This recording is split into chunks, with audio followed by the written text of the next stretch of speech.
Hello everyone, welcome back to our channel Viral Indian News channel पे आप सभी का स्वागत है।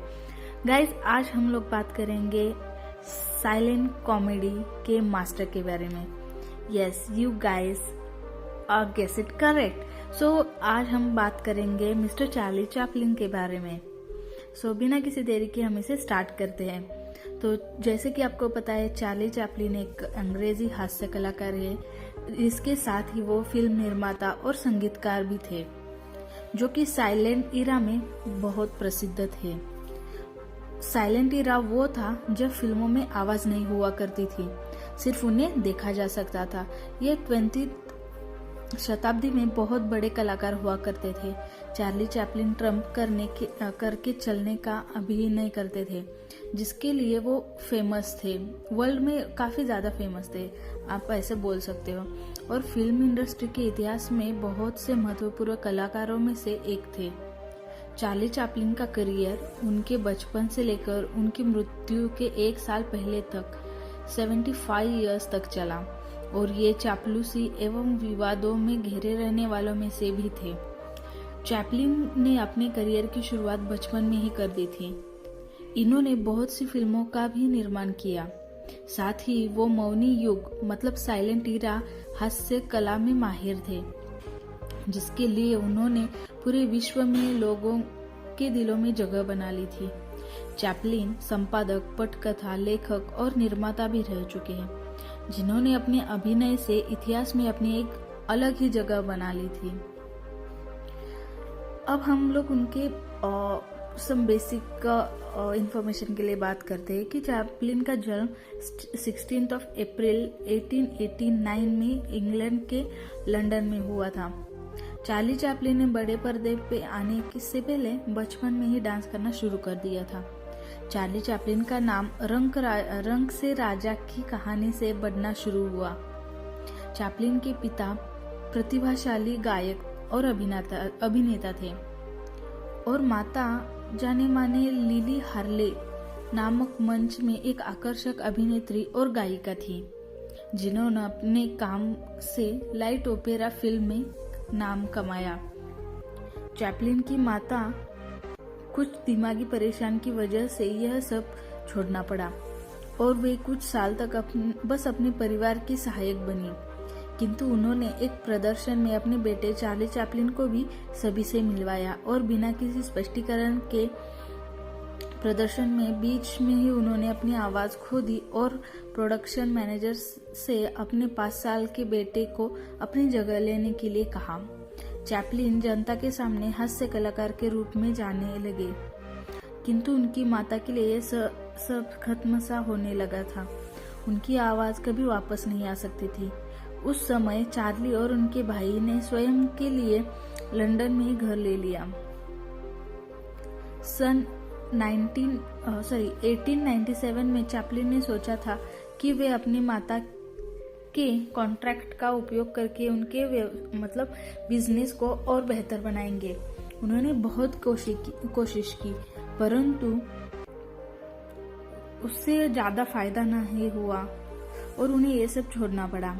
चैपलिन ने बहुत सी छोटी छोटी नौकरियां भी कर ली, किंतु वो अपने अभिनेता बनने के लक्ष्य को कभी नहीं भूले।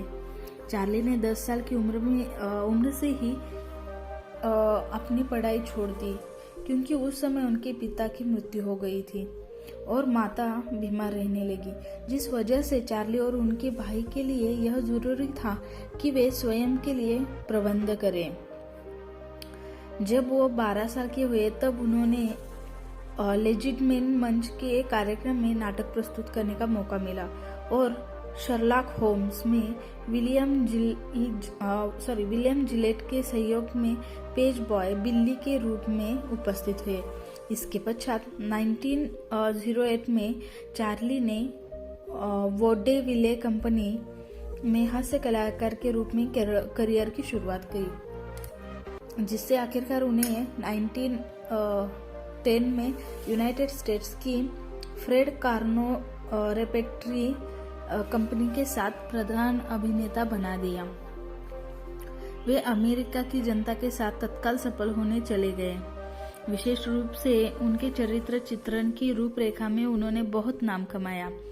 1912 में चार्ली को मोशन पिक्चर्स कॉन्ट्रैक्ट करने का अवसर मिला और 1913 में कैमरा में आने से पहले उन्हें वोडेविले की जिम्मेदारी को छोड़ना पड़ा और इसके लिए वे तैयार हो गए। इसके बाद सिनेमा की दुनिया में उन्होंने कदम रखा। उसी महीने उन्होंने मैक्स सेनेट और कीस्टोन कंपनी ज्वाइन की। इसकी शुरुआत इनकम हफ्ते में $150 थी, लेकिन उनकी रातों रात सफलता के चलते दूसरे निर्माताओं ने उन्हें और अधिक पैसे देने का ऑफर दे दिया। सन 1914 में चार्ली चैपलिन ने अपने फिल्मी करियर की शुरुआत की और 26 साल की उम्र में ही एक वो सुपरस्टार बन गए थे और वह अपने वोडेविले दिनों से दूर हो गए। वे एक म्यूचुअल कंपनी में चले गए जहां उन्हें बहुत ज्यादा डॉलर में इनकम मिला था।